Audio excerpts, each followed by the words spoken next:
Hello, I'm Kads, and welcome to today's video. So we have another iteration of a challenge tournament, continuing on, I guess, with the Telerian theme, but we have a Telerians only spider tournament. So a little different one than at least I don't have a record of having one in the past. But yes, spiders den with Telerians only, that being the Bannerlords, the High Elves, the Sacred Order, and the Barbarians. So taking a look at the tournament itself, just like the last one, it is featuring some Titan event points. So if you are working towards completing the Community Week's Titan event, you may require these points depending on how you kind of played it. And we're coming to the end of the Titan event. So, you know, if you're missing points, then basically what's live now is what you're going to have to do to finish it out. So pick and choose depending on what your strategy is. So in my case, my strategy does involve completing this tournament. So we are going to at least get to 2050.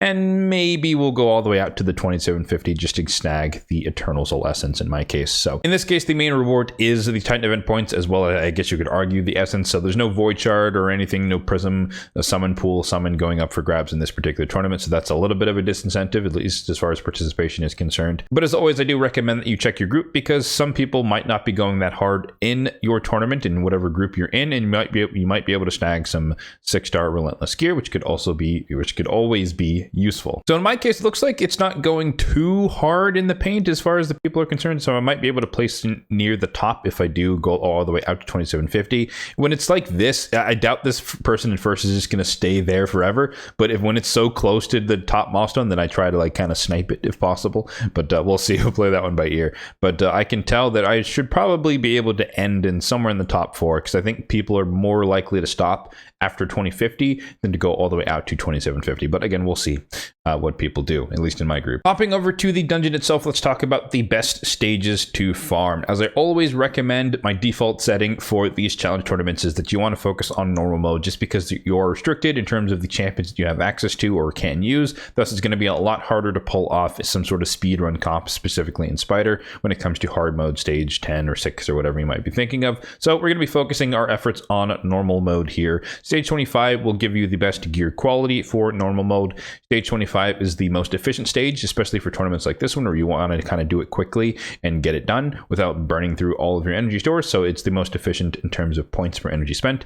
And then if all else fails, you're in the early to mid game still progressing through, then stage 16 will work. It is a Spirit Affinity, so it's the same as 20, but it's a lot easier to do, and you still maintain a chance to get some 6-star gear. So in this case, the team that I have for you today is gonna be our lovely Telerian team. And the start of the show today, just like with the Fire Knight tournament, is Yakarl the Scourge. Of course, you can get him for free from the clan shop eventually. Obviously, if you're just starting out, you're not going to have him yet. But if you're probably well into the mid game within your clan, you're earning enough clan gold through all the various sources, you should probably have Yakarl by now. And he's perfect for this dungeon because you do want some turn meter manipulation, but ideally it's a single target turn meter manipulation, because AoE turn meter manipulation is good because it also affects the main spider, but it's bad because it also affects the spiderlings, which, depending on your strategy, in this case we're going to be running an HP burn strategy, you want these spiderlings to take as many turns as possible while you limit the turns of the main spider. So HP burn champion, of course, is going to be Mordecai, and then we have a couple of supports to keep them alive through in with Vault Keeper Wixwell, previous fusion,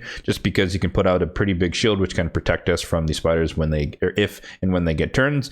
And then our CC champion, this could be whoever you have in terms of the faction restrictions. Could be Soul of the Drakes, could be something else, but I went with Lady Noelle mainly because she doesn't attack, but her revive ability is also an AoE freeze, so we're taking advantage of that in order to place the freeze. Now, obviously, you could use Yakarl's AoE freeze, but that does damage to the minions, which is more likely to kill them, particularly because Yakarl is a kind of nuker type champion, so he's more likely to kill them, which means you're not going to be able to take their turns while burning, so it's just counterintuitive in order to do him like that. But you could run him, you know, just get rid of all the crit rate, crit damage, run him full speed, and just have him have enough accuracy for the job. That could work, but again, I don't recommend rebuilding your champions for the sake of a one-off challenge tournament. And then last slot, I just threw in Armiger. He is negative affinity, but every once in a while he doesn't weak hit, and we get some free enemy max HP hits. And then also he has turn view control on his A1 again when he doesn't weak hit. So this team is pretty darn straightforward. We don't even really need to talk about all that much, but I will show you guys the run. It takes about a minute to 90 seconds depending on RNG,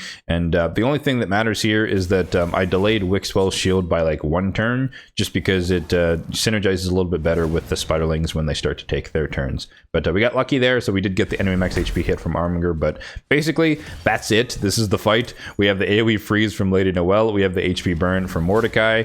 And then your Carl is just going to keep yoinking the turn meter from the spider whenever he gets his turns. And so I do have some reflex sets in the mix here. We'll talk about the champion builds a bit later. That's not imperative, but it does help improve reduce the likelihood that the main spider does actually get a turn. So there you go, AoE freeze once again, and this is kind of like a perfect run so far. Armiger hasn't missed with his 2 enemy max HP hits. We're landing the freezes without the spiderlings taking any turns, and your Carl is getting a couple of reflex procs, another one there, where he's just yoinking that turn meter back to back to back, and then ideally here, Lady Noelle should have the AoE freeze in one more turn, but it's fine. 3 for 3? No, we're 2 for 3 on Armiger's enemy max HP hits. But yeah, over a minute here. It doesn't matter. In this case, they are going to go for Armiger, so your Carl is a little bit insulated because they're going to target negative affinity matchups here. But it's basically over. AoE freeze once again, a couple more burns. I think one more burn, really. So one more turn of any minion here, and it should be over. Or your Carl finishes it off, one of the two. One more burn. There you go. So yeah, minute 20. Like I said, depends a little bit on RNG, how many turns my champions take versus how many turns the spiderlings take, if they're frozen or if they're not, animation time, etc. But somewhere between a minute and 90 seconds is pretty much good to go. So realistically speaking, I could probably run this with just Yakarl, Mordecai, and maybe Lady Noelle, just in case the spiderlings get a bunch of turns and they start to revive and stuff, or start to kill Yakarl in that case. But and run it with food champions. But I prefer to run 5-man teams that are just a little bit more reliable. And I'll take the sacrifice in terms of a little bit of efficiency. Plus, there's no champion training going on right now at the moment, and so I don't really have to worry about trying to min-max both events. So now let's take a quick look at the champions as built, and you will note that you don't have to necessarily copy these exact builds for the success of the run, but nonetheless, this is just how my champions happened to be built. So we'll start it off with one of the more recent fusions, Christmas from last year, Lady Noelle. I have her in a Relentless set with Perception, and she's kind of in a hybrid style build. You can see her gear's not fully maxed out. She's not, unfortunately, she didn't really find that much use on my account, but nonetheless, she's still cool to have. Void Legendaries are hard to come by, but I digress. Total stats here are as follows: 63,000 on the HP, 2,700-ish on the defense, 257 on the speed, and the hybrid build, meaning that she has a decent amount of resistance, 438, and a decent amount of accuracy, 314. So she can kind of resist a couple of things in PvE. That's kind of more what my mindset was, not arena. Definitely, you want like 600, 700, 800 plus for arena purposes, but for this, it's kind of like PvE type stuff. So she's just kind of a flex champion who can land freezes as need be, but also resist stuff so she can cleanse and keep people alive, keep the team running. So came in useful for this one. And then in terms of the blessing, we don't have one. And then for the masteries, she doesn't have any. Like I said, she's not a core member of any of my teams, and so she doesn't really have masteries because she doesn't need them. Next up, we have Armiger, who has been demoted. He used to be a staple of my account, but now he just kind of sits in the vault waiting for niche stuff like this to come by. So he's in a mix of random gear, but we have Perception and Speed, and then some odd pieces here and there from the full 9P sets. But total stats on him: 30,000 on the HP, 2,700 on the defense, 220 in speed, full crit rate, 219 crit damage, and then 326 on the accuracy. For normal mode, you really need upwards of like 250 accuracy to land your debuffs or a control turn meter, and so that's probably what you would need to target. And again, Armiger I'm running him negative affinity just to hope for enemy max HP hits, but he doesn't really need to be on the team. The burns will take care of it. It's just kind of a little bit more expedient to take a bit more HP off of the boss here. Obviously, you can't have blessings on uncommons. And then for the masteries, kind of a take on the standard debuff for masteries. Obviously, it doesn't place any debuffs, but turn meter control counts as something that does require accuracy, so we're going down the offense and support tree.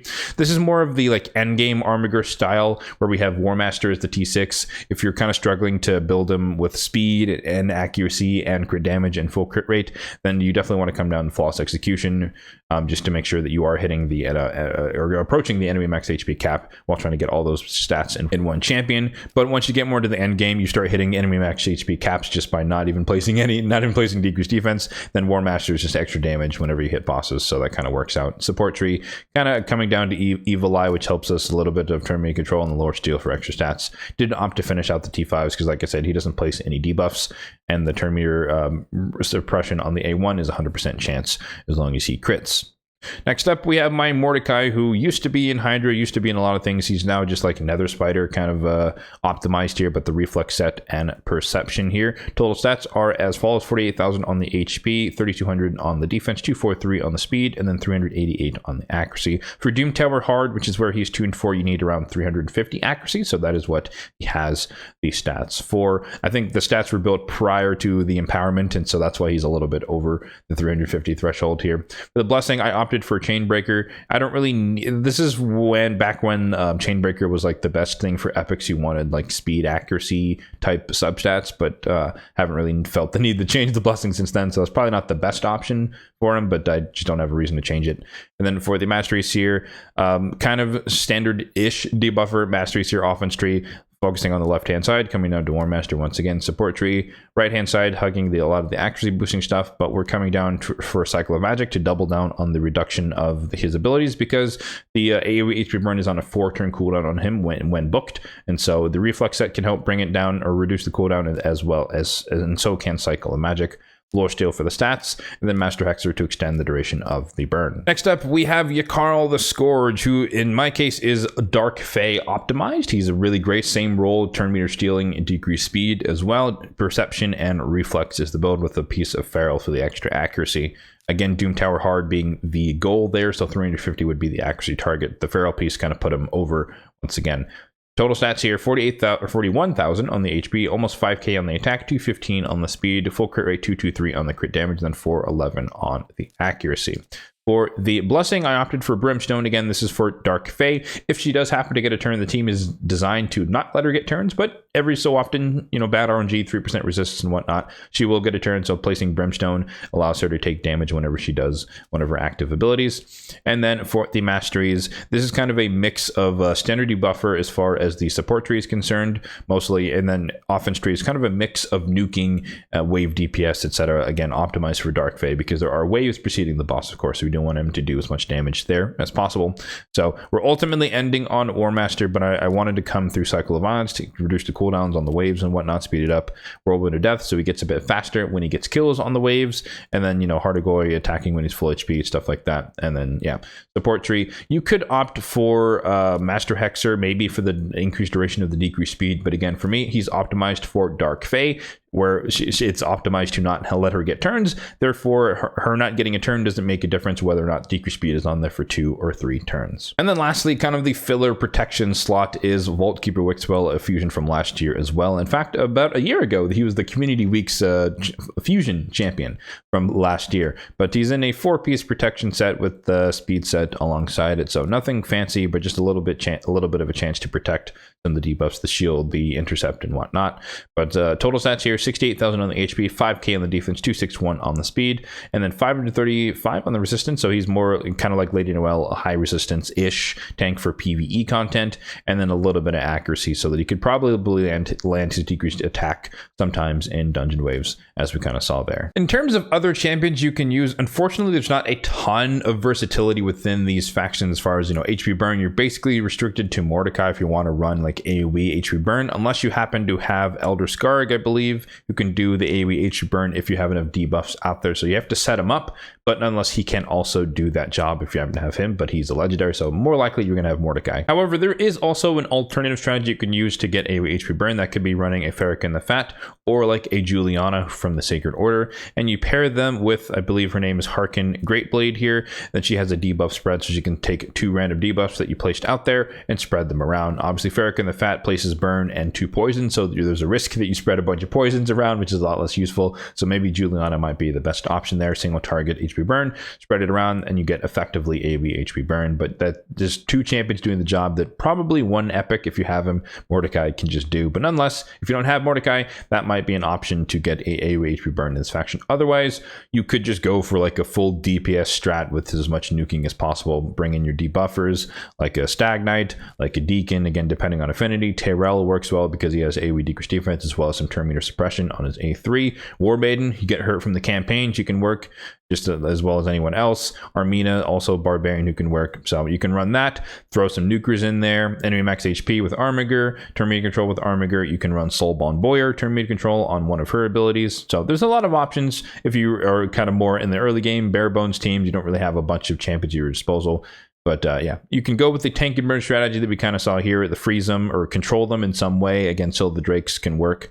AoE stun, pretty reliable for that. Or as we discussed, you could run dual purpose Yakarl, who does the turn meter steal as well as the AoE freeze, so it could be the turn meter manipulation champion as well as the CC champion, and perhaps even the nuker as well, if you want to run him trifecta in a more lower stage DPS composition. So yeah, that is the team that I'm going to be using to complete this tournament, and I'll be curious to know what you guys come up with for your teams. Let me know that in the comment section down below. Be sure to let me know if you're participating in this tournament, and if you are, hopefully you do get an easy group. As always, if you did find this video helpful, then be sure to hit the like button down below. It really does help out the channel. And feel free to hit the subscribe button down below as well if you are enjoying the content overall on this channel for more content just like this one in the future. Thanks for watching and have a good one.